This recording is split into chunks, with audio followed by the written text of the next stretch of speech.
মহা ধুমধামে অনুষ্ঠিত হল রুশ নৌবাহিনী দিবসের কুচকাওয়াজ ও প্রদর্শনী।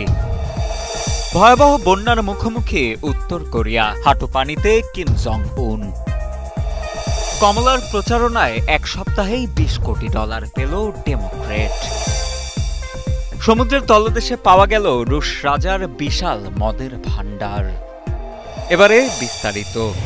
রণতরী থেকে গোলার পরিবর্তে ছোড়া হচ্ছে আতশবাজি। আতশের ধোঁয়ায় যখন পুরো আকাশ আচ্ছন্ন, ঠিক তখনই প্রদর্শনীতে অন্যান্য নৌযানের বহরে যোগ দিতে সমুদ্রের তলদেশ থেকে উকি দিয়ে নিজের উপস্থিতির জানান দেয় একটি রুশ সাবমেরিন। কিছুক্ষণ পরেই প্রতিপক্ষের লক্ষ্যবস্তুতে আঘাত হানতে সক্ষম ক্ষেপণাস্ত্রে সজ্জিত যুদ্ধজাহাজ থেকে কুণ্ডলি পাকিয়ে বেরিয়ে আসে একের পর এক ক্ষেপণাস্ত্র। 28 জুলাই এভাবেই নানা আয়োজনে অনুষ্ঠিত হয় চলতি বছরের রাশিয়ান নৌবাহিনী দিবসের প্যারেড ও প্রদর্শনী। প্যারেড ও প্রদর্শনী পরিদর্শনের পর রুশ নৌসেনাদের সাথে কুশল বিনিময় করেন রুশ প্রেসিডেন্ট ভ্লাদিমির পুতিন।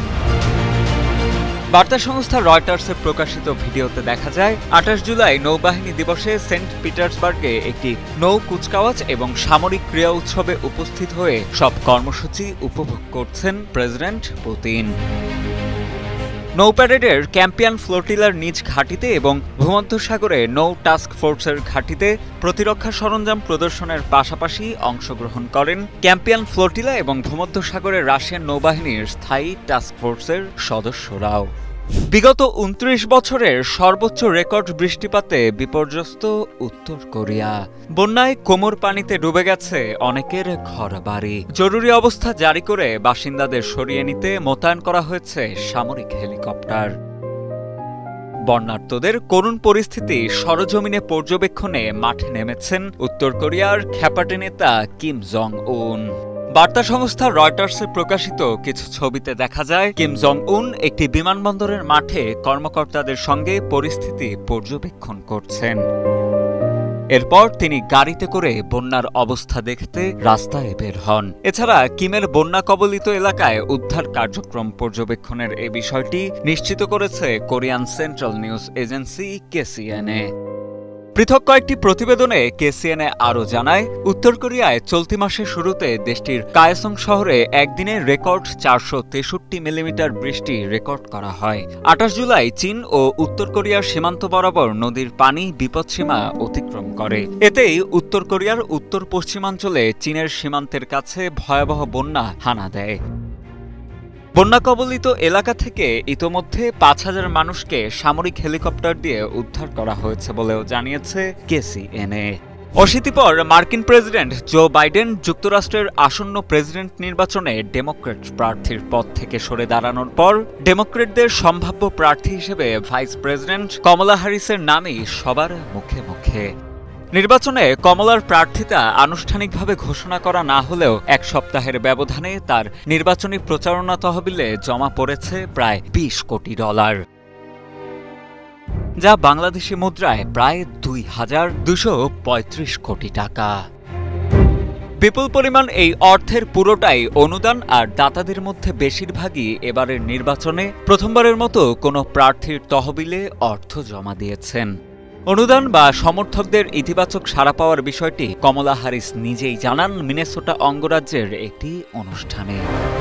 ইতোমধ্যে Bill Clinton, Barack Obama, Nancy পেলোসির মতো বড় বড় ডেমোক্রেটিক নেতা কমলা হ্যারিসকে সমর্থন করার কথা জানিয়েছেন। আগস্টে অনলাইনে ভোটের মাধ্যমে নতুন প্রার্থীকে বেছে নেবে ডেমোক্রেটিক পার্টি। এছাড়া সাম্প্রতিক একটি সমীক্ষায় দেখা গেছে কমলা তার প্রতিদ্বন্দ্বী রিপাবলিকান ডোনাল্ড ট্রাম্পকে প্রায় ছুঁয়ে ফেলেছেন। সমুদ্রের তলদেশে পড়ে থাকা 175 বছর পুরনো জাহাজের ধ্বংসাবশেষের ভেতর বিশাল এক মদের ভাণ্ডারের সন্ধান পেয়েছেন ডুবুরিরা। 19বিংশ শতাব্দীতে ডুবে যাওয়া জাহাজের ধ্বংসাবশেষে সন্ধান চালিয়ে বিভিন্ন মূল্যবান সামগ্রীর পাশাপাশি 175 বছরের পুরনো শ্যাম্পেন ও বিয়ারের মতো শত শত বোতল মদের খোঁজ পেয়েছে ব্রিটেনের এক ডুবুরি দল। জাহাজের ধ্বংসাবশেষ বেশিরভাগই অক্ষত ছিল। প্রাথমিকভাবে আমরা কার্গোটিকে উপেক্ষা করেছিলাম, কিন্তু পরে আমরা লক্ষ্য করলাম যে ধ্বংসাবশেষের চারপাশে অসংখ্য শ্যাম্পেনের বোতল ছড়িয়ে ছিটিয়ে রয়েছে। সম্প্রতি মার্কিন সংবাদ মাধ্যম সিএনএন প্রকাশিত এক প্রতিবেদনের বরাতে জানা যায়, গত 11 জুলাই বাল্টিক সাগরে অবস্থিত ওল্যান্ড দ্বীপের দক্ষিণ থেকে প্রায় 20 নটিক্যাল মাইল দূরে 2 ঘন্টার রোমাঞ্চকর একটি অভিযানের পর সমুদ্রতলে একটি ডুবন্ত জাহাজ দেখতে পান 2 ডুবুরি। পরে বিষয়টি নজরে আসার পর সেখানে হাজির হন আরও 40 জন ডুবুরির একটি দল। তবে এগুলো যাচাইয়ের জন্য আমাদের সুইডিশ কর্তৃপক্ষের অনুমতির প্রয়োজন হবে। এটি সংগ্রাহকদের জন্য অনেক বড় কিছু হতে পারে। উদ্ধার হওয়া বোতলগুলোর মাটি পরীক্ষা করে জানা গেছে সেগুলো 1850 থেকে 1867 সালের মধ্যে তৈরি। অনুমান করা হচ্ছে ওই জাহাজ কোনো বাণিজ্যিক জাহাজ ছিল এবং সে সময় এগুলো বাণিজ্যিকভাবে বিক্রি করা হতো, যা মূলত রাজা বাদশারাই পান করতেন। এগুলো সে যুগেই এতটা মূল্যবান ছিল যে সেগুলো এক স্থান থেকে অন্য স্থানে নিয়ে যাওয়ার জন্য পুলিশি নিরাপত্তার ব্যবস্থা করা হতো। অনুমান করা হচ্ছে জাহাজে যে মালপত্র রয়েছে তা উদ্ধার করতে 1 বছরের মতো সময় লাগতে পারে।